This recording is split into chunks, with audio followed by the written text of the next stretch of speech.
સુરતમાં 2 વર્ષના માસૂમ બાળકનું ગટરમાં પડી જવાથી મૃત્યુ નિપજ્યું હોવા છતાં હજુ સુધી એસએમસીની આંખ ખુલી નથી। સુરતના વરિયાવમાં 2 વર્ષના માસૂમ બાળકનું ખુલ્લી ડ્રેનેજમાં પડી જવાથી મોત નિપજ્યું હોવાની ઘટના બનવા છતાં પણ મહાનગરપાલિકાના અધિકારીઓની આંખ જાણે કે હજુ સુધી ખુલી નથી। અનેક વિસ્તારોમાં ગટરના ઢાંકણાઓ ખુલ્લા જોવા મળ્યા તો ક્યાંક તૂટેલી હાલતમાં પણ જોવા મળ્યા। વરિયાવમાં બનેલી ઘટના જેવી જ ઘટના શહેરના અન્ય વિસ્તારમાં પણ બને તેની જાણે કે રાહ મહાનગરપાલિકા જોઈ રહ્યું હોય તેવા દ્રશ્યો સામે આવ્યા છે। સુરતમાં તાજેતરમાં એક માસૂમ બાળકે ગટર વિભાગની બેદરકારીના કારણે મોતને ભેટ્યું છે તો પરંતુ મહાનગરપાલિકા હજુ સુધી કોઈ સબક લેતી નથી।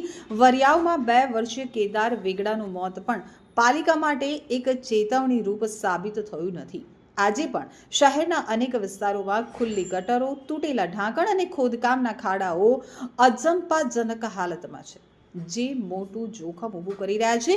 તો કેદાર સાથે થયેલી ઘટના બાદ પણ સુરત તંત્ર સુધરતું નથી। રિંગ રોડ વિસ્તારમાં ખુલ્લી ગટર અને તેની ઉપર પ્લાસ્ટિકનું નાનું બેરિકેડ મૂકી તંત્રએ જાણે જવાબદારી ઉપરથી હાથ ઊંચકી લીધા છે। સુરતના સૌથી વ્યસ્ત માર્ગો પૈકીનો એક રિંગ રોડ કતારગામ જેવા અનેક વિસ્તારમાં ગટરનું ઢાંકણ તૂટેલા છે। વાહન ચાલકો માટે ખતરારૂપ પરિસ્થિતિ છે। આ વિસ્તારમાં 100 કાપડ માર્કેટ આવેલી છે। રોજ લાખો લોકો હજારો વાહન સાથે અવરજવર કરે છે। એમ્પાયર સ્ટેટ બિલ્ડિંગ પાસે મેઇન રોડની વચ્ચે જ 15 ફૂટથી વધુ ઊંડાણવાળી ગટર ખુલ્લી હાલતમાં છે।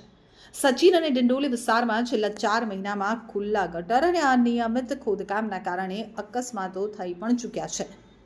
કેદાર વેગડાનું દુઃખદ અવસાન 6 ફેબ્રુઆરીએ થયું, જ્યારે તે ખુલ્લી ગટરમાં પડી અને 24 કલાક સુધી ફસાઈ રહ્યો।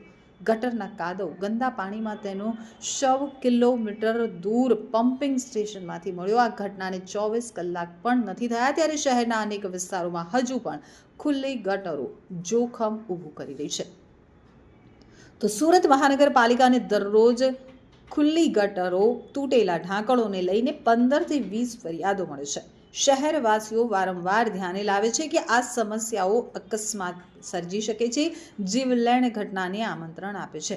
તેમ છતાં પણ તંત્ર દ્વારા જાણે કે આ ફરિયાદો માત્ર કાગળોમાં જ નોંધાઈ રહી છે, તેના નિરાકરણ માટે કોઈ તાત્કાલિક પગલાં લેવામાં આવતા નથી।